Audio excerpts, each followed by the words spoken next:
मिली अफकार में खुश आमदीद। मैं आपके साथ साहिब कासमी। इस वक्त हरियाणा समेत कई राज्यों में SIR की प्रक्रिया जारी है। अगर हम बात करें हरियाणा की तो सिर्फ 4 दिन बचे हैं कि जिनमें आप SIR का फॉर्म फिल करके अपने BLO को जमा कर सकते हैं और उसे BLO द्वारा ऑनलाइन ECI के पोर्टल पर कर सकते हैं। इससे रिलेटेड कई वीडियोस मैं अपलोड कर चुका हूं, आपको कई तरह की इंफॉर्मेशन आपके साथ मैं साझा कर चुका हूं, जिनमें मैंने ये भी बताया था कि SIR का फॉर्म किस तरह से फिल किया जाता है, किस तरह से आप उसको सही तरीके से भर सकते हैं। उसके बाद मैंने आपको क्या इसके साइड इफेक्ट हो सकते हैं उस पर भी मैंने वीडियो बनाई थी, और आप किस तरह से ECI के पोर्टल पर देख सकते हैं कि हमारा SIR का फॉर्म BLO द्वारा ऑनलाइन किया गया है या नहीं किया गया है। यह भी आप किस तरह खुद से अपने मोबाइल से चेक कर सकते हैं, मैंने इससे पहले वीडियो में आपको बताया था। और अगर आप इन टॉपिक से रिलेटेड मेरी वीडियोस को देखना चाहें तो इस वीडियो के डिस्क्रिप्शन में मैंने दोनों वीडियोस का लिंक दे दिया है, आप वहां से क्लिक करके देख सकते हैं, अपने फॉर्म को फिल कर सकते हैं, या फिल कर दिया है तो ऑनलाइन रजिस्टर्ड हुआ है या नहीं, आप ये भी चेक कर सकते हैं। आज की इस वीडियो में बात करेंगे कि क्यों SIR का फॉर्म भरना जरूरी है और उसको क्यों इतना सीरियसली लेने की जरूरत है। अगर हम बात करें इलाका मेवात की तो तकरीबन अक्सरियत उन गाँव की है जहां से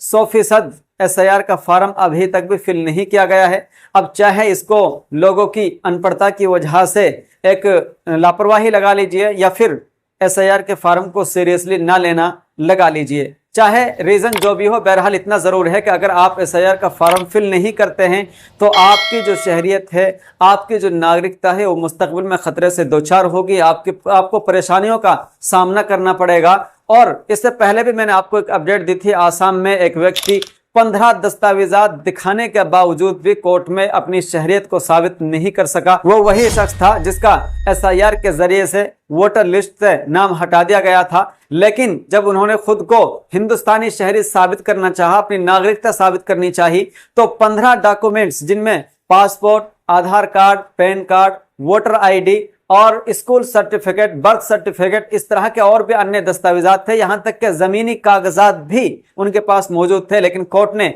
यह कहते हुए उनकी शहरियत को मानने से इनकार कर दिया कि ये 15 डॉक्यूमेंट्स आपकी शहरियत को, आपकी नागरिकता को साबित करने के लिए नाकाफी है। तो आप अंदाजा लगाइए कि जब 15 डॉक्यूमेंट से नागरिकता साबित नहीं हो रही है तो हमारे घरों में कौन सा ऐसा घर है, कौन सी ऐसी फैमिली है कि जिसके पास 15 या 12 डॉक्यूमेंट्स मौजूद होंगे। और अगर है भी तो अक्सर में नामों की प्रॉब्लम है, स्पेलिंग्स की प्रॉब्लम है, किसी में कुछ स्पेलिंग की मिस्टेक है तो किसी में कुछ की मिस्टेक है। तो इस सूरत में हम अंदाजा लगा सकते हैं कि अगर SIR का फॉर्म हम नहीं भरते हैं तो हमारी नागरिकता किस हद तक मुतासिर होगी, किस हद तक खतरा से दोचार होगी, और फिर हमें उसको साबित करने के लिए कहां कहां और किधर किधर ठोकरें खाने पर मजबूर हो सकता है। तो बहरहाल इसके अलावा मैं एक और अहम जानकारी भी दे दूं, चूंकि हमारे जो मुस्लिम समुदाय के लोग हैं, उमूमन जो मालदार लोग हैं जिनको अल्लाह ने कुछ दे रखा है, वो हज, उम्रा वगैरह पर सऊदिया जाते हैं, सऊदिया का सफर करते हैं, जिसके लिए पासपोर्ट आपके पास होना जरूरी है। अगर SIR के जरिए से आपका नाम वोटर फहरिस्त से हटता है तो आपका जो पासपोर्ट है वो भी मनसूख हो सकता है, और अगर आपका पासपोर्ट अभी तक नहीं बना है तो आगे मुमकिन है कि वो पासपोर्ट भी अप्लाई ना हो और वो इशू ना हो। क्योंकि ऐसा ही एक मामला सामने आया है कोलकाता से। कोलकाता हाई कोर्ट के जलपाईगुड़ी सर्किट बेंच ने एक ऐसे शख्स के पासपोर्ट जारी करने की हिदायत देने से इनकार कर दिया जिसका नाम SIR के दौरान वोटर लिस्ट से हटा दिया गया था, ये कहते हुए कि पहले शहरियत के मसले को हल करना जरूरी है। लाई लॉ की रिपोर्ट के मुताबिक दरखास्त गुजार सिराज अश-शेख ने एक रिट पटिशन के जरिए हाईकोर्ट से दरखास्त की थी कि उनके पासपोर्ट की दरखास्त रोके जाने का मामला हल किया जाए ताकि वो इलाज के लिए बैरून मुल्क जा सके, जिस पर यह नोट करते हुए कि वोटर लिस्ट से नाम हज़्फ होने के खिलाफ शेख की कानूनी अपील अभी ज़ेर इल्तिवा है। जस्टिस कौशिक चंदा की बेंच ने कहा कि SIR अपीलीय अधिकरण को इस मामले की जल्द समाप्त करनी चाहिए। पासपोर्ट ऑफिस ने शेख से अपना असल वोटर शनाख्ती कार्ड पेश करने को कहा, लेकिन वो ऐसा करने से कासिर रहे, ऐसा करने में वो नाकाम रहे क्योंकि उनका नाम इंतखाबी फहरिस्त से निकाल दिया गया था SIR ही के जरिए। इस पूरे मामले में शेख की तरफ से पेश होने वाले एडवोकेट अभिषिक्ता दास ने अदालत में दलील दी कि अगर किसी शख्स की शनाख्त, पता और तारीख पैदाइश दीगर दस्तावेजात से साबित हो तो वोटर शनाख्ती कार्ड पासपोर्ट एक्ट 1967 और पासपोर्ट रूल्स 1980 के तहत लाजमी दस्तावेज नहीं है, लेकिन इसके बावजूद अदालत ने पासपोर्ट ऑफिस को शेख का पासपोर्ट फौरी जारी करने की हिदायत देने से इनकार कर दिया। तो आप अंदाजा लगाएं कि जिसके पास अपनी तारीख पैदाइश साबित करने के लिए, अपना एड्रेस साबित करने के लिए और अपना नाम और पूरी डिटेल साबित करने के लिए वोटर लिस्ट थी, लेकिन एसआईआर के जरिए से वोटर लिस्ट से नाम कटने की वजह से वो उसको डॉक्यूमेंट के तौर पर पेश नहीं कर सकता, लेकिन सभी दस्तावेजात मौजूद हैं।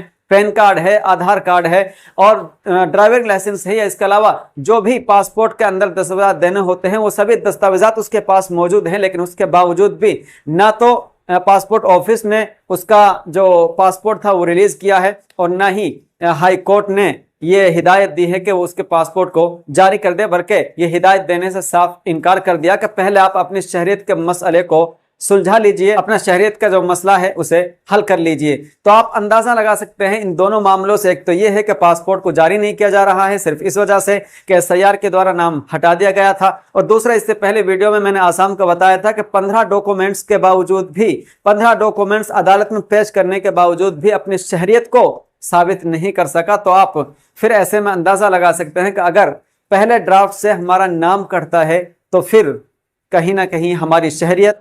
हमारा वजूद और हमारी जो नागरिकता है वो खतरों से दोचार होगा, और फिर उसके ज़रिए से आपकी जो अपनी मिल्कियत, अपनी प्रॉपर्टी, अपनी ज़मीन है उसे भी कहीं ना कहीं सरकार हड़प सकती है, ये कह करके आप यहाँ के बाशिंदे नहीं हैं, आप यहाँ के नागरिक नहीं हैं, आप यहाँ के शहरी नहीं हैं, और अगर आप हैं तो आप साबित कीजिए कि आप यहाँ के शहरी हैं या नहीं, फिर आपको उन्हीं मुश्किलात से गुजरना पड़ेगा। इसलिए 4 दिन बचे हैं, मेरी इस वीडियो को ज़्यादा से ज़्यादा आप उन लोगों तक शेयर कीजिएगा, उन लोगों तक ये इन्फॉर्मेशन दीजिएगा जो अभी तक एसआईआर का फार्म नहीं भर सके हैं और कहीं ना कहीं सीरियसली नहीं ले रहे हैं, और उनके माइंड में एक तरह से ये मेंटलिटी उनकी बनी हुई है कि साहब अगर कट जाता है तो हम फिर से अपनी वोट बनवा लेंगे अपने पंच, सरपंच, एमएलए के जरिए। तो ऐसा बिल्कुल नहीं है। ये दरअसल एसआईआर जो वर्तमान में हो रहा है, आप इसको एक तरह से एनआरसी से ताबीर कर सकते हैं। एक तरह की ये एनआरसी है, इसमें आपको अपनी नागरिकता का प्रमाण देना पड़ेगा, अगर नहीं दे पाए तो आपकी शहरियत खतरा से दोचार होगी और मुस्तकबिल में मुमकिन है कि आप हिंदुस्तान के शहरी ना माना जाए, फिर आपको डिटेंशन सेंटर में डाल दिया जाए या आपको किसी अदर कंट्री के अंदर फेंक दिया जाए। तो इसलिए आपसे गुजारिश है कि चैनल और फेसबुक को फॉलो करें या सब्सक्राइब करें या ना करें, लेकिन वीडियो को जरूर शेयर कर दीजिएगा ताकि उन लोगों तक इंफॉर्मेशन पहुंच सके जो अभी तक एसआईआर का फार्म नहीं भरे हैं या एसआईआर का फार्म बहुत सीरियसली नहीं ले रहे हैं। अस्सलाम वालेकुम वरहमतुल्लाहि वबरकातुहू।